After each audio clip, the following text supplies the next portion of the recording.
जोहार के जोहार जोहार गे सानाम को जोहार सानताली किड्स चैनल रे मिद सावते आले पे हर वीडियो तला तेले सेटर कना आदो किछि दिन मांग रेगे थर्ड पीरियोडिक टेस्ट बिटिया चाबायना चाबा काते मिटन घेंगा आगु काते सेटरना इन ठेन मिटन घेंगा आगु के आडी मारंगा आदो ओना घेंगा दो मा आम गे लई में तो ना तो एक्चुअली मिटन चैलेंज अगु कते सेटर ना तो ना चैलेंज तो को मेथा कना 75 हार्ड चैलेंज तो ना चैलेंज तो एक्चुअली कना 75 दिन धरे आम ताना करा हितमा और ना तो एक्चुअली हेल्थ इदी काते कना आको परीक्षा चाबायन तायम ले आय मिटन बोन कराव मिटन जिनिस नचेत बांगा 75 हार्ड चैलेंज नोआ दो चेत कना ले नोआ चला कना यूट्यूब रे से सोशल मीडिया रे नोआ को चला कना आदो ले बारह दिसम रे तो चला कना इंडिया रे बेस किछु नितो को कराया अले चलो मिटन मोन जखन हम लइया आदो चेत कना जखन ओना आजम हुइना चैलेंज तो नोआ कना 75 दिन 75 दिन सुगार बांग जम हुइबा माने चीनी बांग जम हुइबा इन तायम हुइना सुनुम बांग जम हुइबा आदो ओना लिस्ट रे अडी गान गे मेना इन साव सावते ताहेना एक्सरसाइज करा हुइबा टाइम मेंशन मेना 45 माने सेता 45 खान 45 मिनट्स और दा न्यू हुइबा तिना गान 3.8 लीटर बइन बड़ा चेदा ओना को पॉइंट का 3.8 लीटर निकरा किछु मेना आदो आले ले नेल बड़ा के तेले बांगा झोतो जिनिस दो ना बांग गानो तबे किछु जिनिस दो हा नापाय गया गानोआ जेमन हुइ कना सुनुम बाद हुइबा तारपरे चीनी बाद हुइबा और दा सफिशिएंट को न्यू हुइबा निया को दो गानोआ आदो बिटी दो एक्सरसाइज दे करा गया 45 मिनट्स 45 मिनट्स बा कोराई चेष्टा लेकिन तिना दिन होय आदो नो नका मिटन चैलेंज कुटिन दो कुटिन गया आदो नोडे मिटन चिंता रे जिनिस दो नोआ हुइना जेहेतु हेल्थ रिलेटेड मिटन सब्जेक्ट अगू का आदो ना मा पुइलु इंटरेस्टिंग बुझे गया अबो को गार्जियन को लेकाते जहां एज को मोटामुटी हुई दी कना कारण जम न्यू चितान रे कंट्रोल हो मिटन हजुआ और दोसर कथा नंकायना अब नॉर्मली आयो बाबा को गिद्रे को चैलेंज बन एमा कोआ दायित्व बन एमा कोआ रेस्पॉन्सिबिलिटी बन एमा कोआ से बंखान कमी माने टन दायभार मन एमा कोआ और उनको हो बाध्यते कमी हुई ताको गया आदो नोआ कमी तलाते मिटन नवा जिनिस दो नोआ बेस इन बुझेया जे गिद्रे मिटन आज ओना चैलेंज एमई कना और ओना जदि बई एक्सेप्टा ताले मिद तरफा लेका बांग हुइबा आदो ओना लेकाते जे गिद्रे मिटन चैलेंज एमया और ओना आयो बाबा ओना चैलेंज किन रेबेन कना से करा रे किन चेष्टा ना अडी इन से तमा बेस गी मेता कना भागी जिनिस चलो 3 दिन गानो अलई बांग गानो अपनार मा जोम हैबिट्स नो तरह ओना रिजल्ट को मेना गया आदो ना परकौ तिना गानोआ तो कुरुमुटु हुइबा तबे सारी कथा कान गया हड़मो उमेर साव सावते कटी एडी रकमा प्रॉब्लम मा हजुआ आदो जुदी नोआ को कंट्रोल गानोआ जथेष्ट भागी गया होय आर मिटन नोआ लइता गालमाराव तलाते लइरना शुगर माने दो चेलेका नॉर्मल जहां हेल्थ स्पेशलिस्ट को कोठनी आंजम का जेलेका नेचुरल शुगर जहां तिना गे अब हड़मो रे बोलन कना ओना तेगे हड़मो रेना जहां लगती मेना ओना पूरा कना नेचुरल शुगर माने अब जहां तना फ्रूट्स बन जो को बन जमेया आपेल को अंगूर को जहां को आलू को बन जमेया उनका अडी गान सब्जी मेना जहां रे शुगर तहन गया आदो ओना को रेना शुगर तेगे हड़मो रे कमी मा पूरा कन गया और जहां एडेड शुगर जेमन चा रे चीनी बन मेसाया बंखान दो बिस्कुट बन जमेया बंखान अडिगान पैकेट फूड मेना जहां रे दो अडी जस्ती जस्ती शुगर एम तहना पैकेट रे नेल लेखन पिछले रे नेल लेखन के बड़ा 50% 60% शुगर तहन कना पुना थम्स अप को बनि को कला को न्युया आदो लक्ति खना जस्ती हड़मो रे बोलन कान गया आदो मिड सेनते जदी ओना कंट्रोल गानो खान मा अब हेल्थ लिगित तो भागिया आदो नित्तोगा समय लेकाते जहां लेका अब फूड हैबिट से एकाना नॉर्मली ओंडा खन उडुक हजु अडी कुठिना आदो नो नोंकाना चैलेंज बांग कराव लेखान ओना को हैबिट्स बदल बांग गानोआ आदो बाले बाडाया नोआ चैलेंज 3 दिन ले कराव रे से बांगा एक्चुअली कथा हुई नोआ चैलेंज तो तेहिन दो बाले एहब का नोआ दले एहब का होला और होला ना डेट हुई कान तमा तीन तारीख 9 तारीख 9/12/2023 आदो होला दोले बोतरे ना वीडियो बनाओ कारण हुई कना गान दाड़ा उन से बांगा चेलका चेत को हुई से बांग हुई और जुदी नोआ इदी काते वीडियो बन बनावा नेला 12 दिन परे बन नेल आर बाबन दाड़ा कना ताले खान दो मुश्किल जाके होला दिन दोले पारम का बेसते होला दिन ले पारम का खातिर तेहन ले साहस का चलो पले बन गान दाड़ा वीडियो बन बना लगे अद एन कटी होला कटी डिस्कस लिया बन गे होला दो नॉर्मली के सेता खना नॉर्मल चेक लेकाले एहब किया जाओ तो सेता चा न्यू पोट कना इमा अदो चा ताले तोआ चा अदो ओना चीनी बात करते न्यू हुईना ठीक गया पारमेना तिकिन बेड़ा होला मा शनिवार तहे कना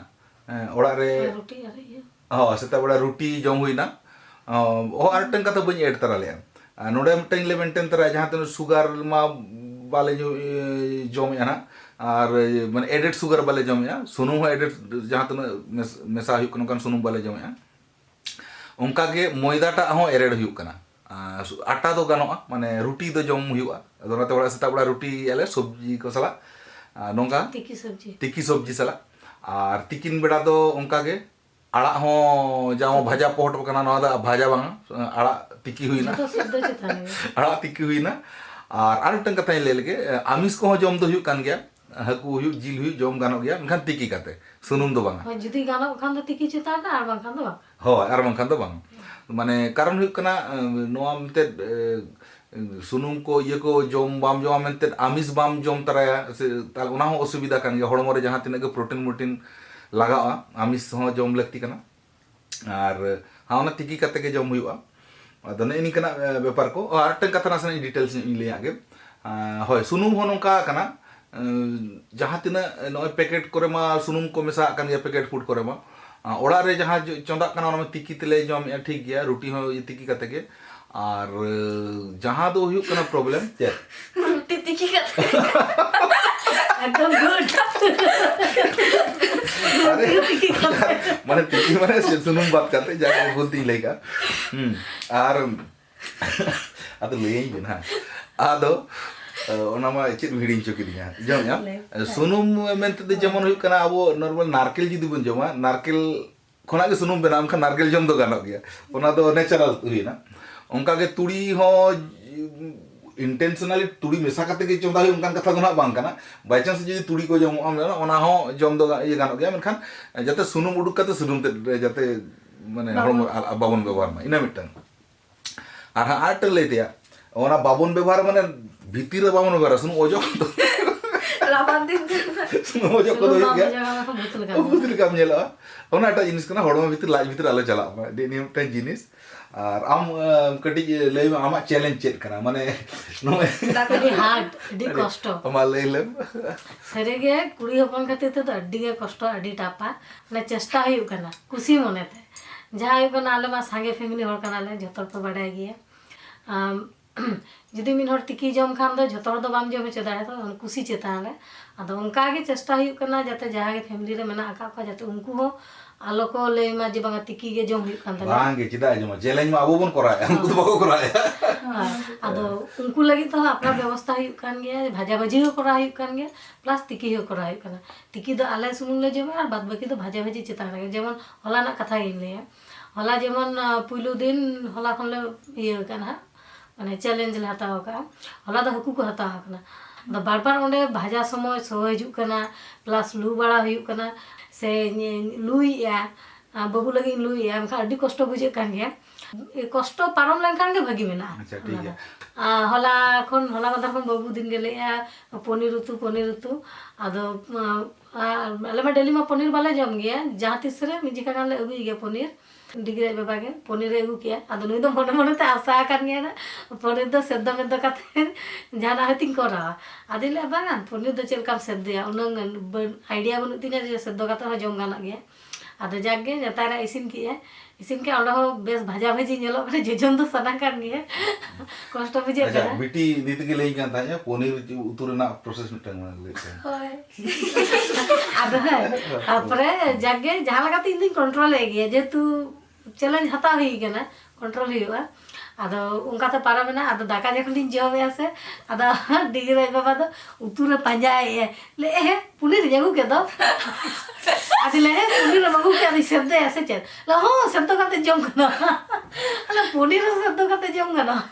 एक्चुअली इनकी माड़ा रे उहर जाम के नवा जिनिस टा के पनीर हो माने को सेद्ध काते को जमा ताले खान दो होइतिन ले दरा के मा हां ᱚᱱᱟ ᱫᱚ ᱞᱟᱹᱭ ᱠᱮᱜᱼᱟ ᱡᱟᱯᱟᱱ ᱨᱮᱫᱚ ᱚᱱᱠᱟᱱ ᱤᱭᱟᱹ ᱢᱮᱱᱟᱜᱼᱟ ᱡᱮᱢᱚᱱ tofu ᱢᱮᱱᱟᱜᱼᱟ ᱚᱱᱟ ᱦᱚᱸ ᱢᱟᱱᱮ পনির লেগান জিনিস কানা তো ওনা স্টাইল ᱠᱚ ᱡᱚᱢᱟ tofu benau huyu teman nyelip sama tofu cek kakak benau dan report ini nyelip tahan je NCRB na report re chalan 2022 साल re मिटन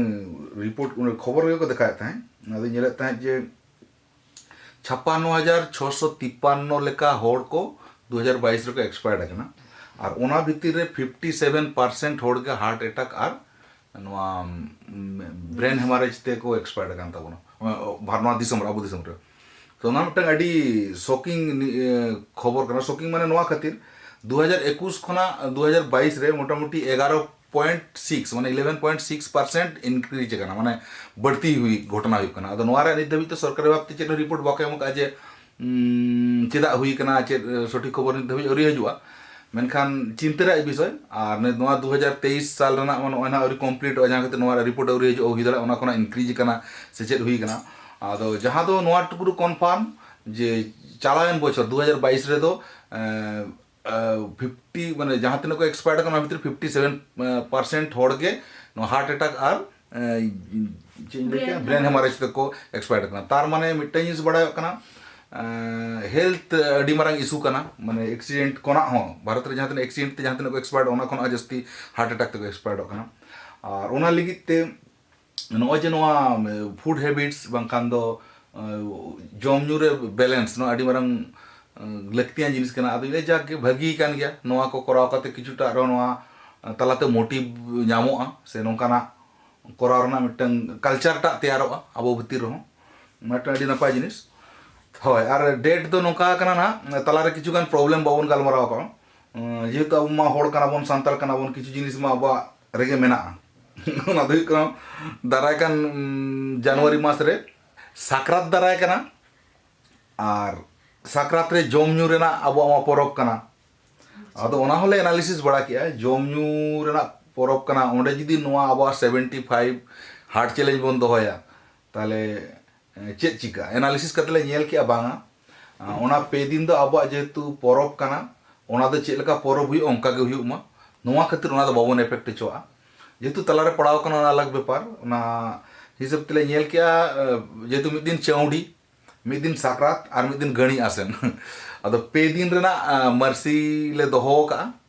पालन नापायो गया अदो पे दिन दो ना इन लोग दो जतो नोआ ओका रूल्स मेना ओना दो रपुदो कना और ओना पोरे दो ना आरो नॉर्मल कंटिन्यू अदो ना अडी चैलेंज कान गया कारण तलारे उना उनकाना को जम काते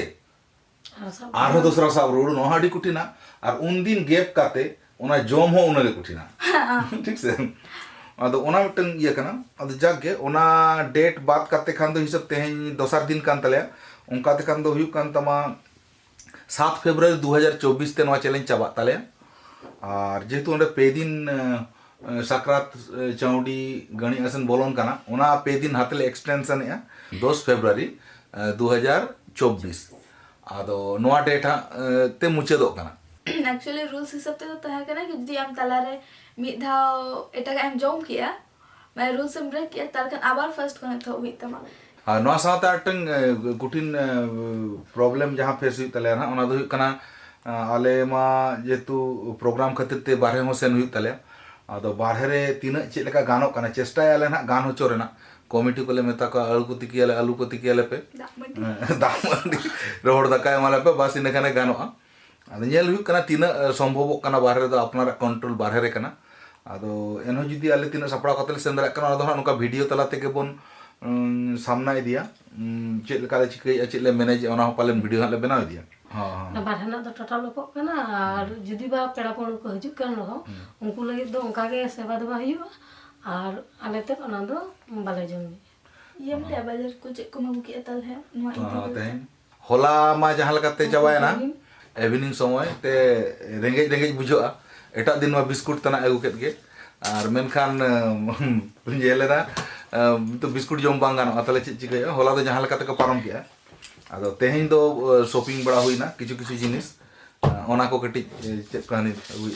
ना पैकेट हने जामा होटकना ओड़ा रे जहाना गे चाउमीन तापर हे सुजी टुजी बिस्कुट जहाना को गे जम लिए आदो और अभ्यास जेहेतु मेना गेते आदो ओना खातिर ते किछु किछु अगु हुई केना जहां शब्द चेतान रे जम गानो ओनका दा जेमन नय अगु हुई केना ओट्स जतो शब्द चेतान रेना गे ना बेना ᱧᱮᱞ ᱞᱟᱹᱭ ᱥᱮᱫᱟ ᱪᱮᱛᱟᱱ ᱫᱚ ᱚᱱᱟ ᱢᱮᱱ ᱵᱮᱯᱟᱨᱴᱟ ᱞᱟᱹᱭᱟ तो ना हुई कना ओट्स तो ᱧᱮᱞ ᱠᱟᱛᱮ ᱜᱮᱞᱮ ᱦᱟᱛᱟᱣ ᱠᱟᱱᱟ साइड रे ऑल थाहे कना कि नवा रे दो माने टोटल शुगर को देखाव का कि 0.5 ग्राम मेना और कोल का एडेड शुगर 0 मेना तार का हुई दरे अच्छा आम हुई दरा ᱫᱚ ᱢᱟᱱᱮ ᱱᱚᱣᱟ ᱨᱮᱫᱚ ᱪᱤᱱᱤ ᱫᱚ ᱵᱟᱠᱚ ᱢᱮᱥᱟ ᱟᱠᱟᱜᱼᱟ ᱟᱨ ᱡᱟᱦᱟᱸ ᱥᱩᱜᱟᱨ ᱢᱮᱱᱟᱜ ᱫᱚ ᱚᱱᱟ ᱫᱚ ᱦᱩᱭᱩᱜ ᱠᱟᱱᱟ ᱱᱚᱣᱟ ओट्स ᱨᱮᱱᱟᱜ ᱡᱟᱦᱟᱸ ᱠᱟᱨᱵᱳᱦᱟᱭᱰᱨᱮᱴ ᱨᱮᱱᱟᱜ ᱡᱟᱦᱟᱸ ᱥᱩᱜᱟर ᱢᱮᱱᱟᱜᱼᱟ ᱚᱱᱟ ᱠᱟᱱᱟ ᱚᱱᱟ ᱫᱚ ᱱᱮᱪᱟᱨᱟल ᱥᱩᱜᱟर ᱡᱟᱦᱟᱸ ᱱᱚᱨᱢᱟल ᱡᱩᱫᱤ ᱟᱢ ᱫᱟᱹᱞ ᱡᱩᱫᱤᱢ ᱫᱟᱹᱞᱤᱧ ᱞᱟᱹᱭᱟ ᱡᱟᱦᱟᱱᱟᱜ ᱡᱤᱱᱤᱥ ᱚᱱᱠᱟᱱ ᱢᱮᱱᱟᱜᱼᱟ ओट्स में ये कना तो चेक को ले ᱦᱚᱸ ओट्स ᱱᱚᱣᱟ ᱤᱭᱟᱹ ᱠᱟᱱᱟ ᱚᱱᱟ ᱞᱮᱠᱟᱛᱮ ᱚᱱᱟ ᱨᱮ ᱡᱟᱦᱟᱸ ᱛᱤᱱᱟᱹᱜ ᱥᱩᱜᱟर ᱛᱟᱦᱮᱱᱟ ᱚᱱᱟ ᱠᱚ ᱢᱮᱱᱥᱚᱱ ᱟᱠᱟᱜᱼᱟ ᱟᱨ ᱪᱮᱫ ᱠᱚ ᱢᱮᱛᱟᱜᱼᱟ उनका एडेड शुगर तो जीरो को लई का तीना ठीक है बांग ठीक है लई ताबन पे पहले भूल भाले एले बांखान ना बाद हुई ना हो और ऑयल हो उनका 0 को देखावगा तारपर नय मैंने आज छतु चे छतु को ले गणेश छतु छतु कना ना दो छतु गना हो नोआरे होले नेल का नोआरे हो नेल कना जे शुगर तो जीरो गया जेतु छतु नितर मा पहिल लेका खुले मा बाय जाम कना पैकेट के जाम कना से तो प्रॉब्लम ना कना आनो ना खुले जाम कना ना दो कना छोला कना छोला कना ना दो लोहत कता सेता बड़ा जम लिगित ते आनो दो बुन नेलत गेन ओय तरंग काजू और एलमंड कना किछि किछि हता कम कम हताव कना सेता बड़ा मिटंग बारे जम हुआ जहां तीर ना चेक कना चेक कान चंग ना दो चेक कना मुग दल ओ मुग मुग मुग ओ मुग कना मुग अदो बइन जम बड़ा का तना या मुग कना बोंगा को सला ओ मेसा को ओना कना ना छतु गे बा बांगा ओना पैकेट नहीं रड़ा और फ्रूट्स किछु हताव कना ना को फ्रूट्स कना नॉर्मली में बाले पड़े हां नॉर्मल को बंग जम बड़ा मो बबन जम बड़ा के अदो ना बहानाते जाके फ्रूट्स हताव कना अदो जहां को पुइसे सुनुम इन मांगर में खुशी जम कान ताहे जे बा सुनुम बाले जम या तार परे चीनी बाले जम या तले एडिगन जिनिस खर्चा कम अमकन बांग खर्चा कम खर्चा तो नातरे लगा है ना जाके ठीक है कोई बात नहीं ताले मोटा मोटी एहब क्या ले चलो 3 दिन ले चलू दड़ा कना रेगुलर अपडेट ताहन ले चेष्टाया शॉर्ट तलाते नवा वीडियो तलाते और तो एक्चुअली चेक में चैलेंज करना तो चैलेंज रे मा ब्रेक डाउन तहन गया और ना हिसाब ते जदी चैलेंज टा बांग पूरा गाना ओना चैलेंज रे मिटम पार्ट करना तो ओना एक्सेप्ट हुआ एक्सेप्ट हो अदो हरायना ओना एक्सेप्ट हरायना हो ना एक्सेप्ट एडी नपाय कथम लेके फिनिशिंग मान खान अडी घड़ी खुइना पहिलो वीडियो अदो जस्ती बाबुन लोंगा नोडे गबुन मुचेदा मुचेद रे सनम को मिट साथे जोहार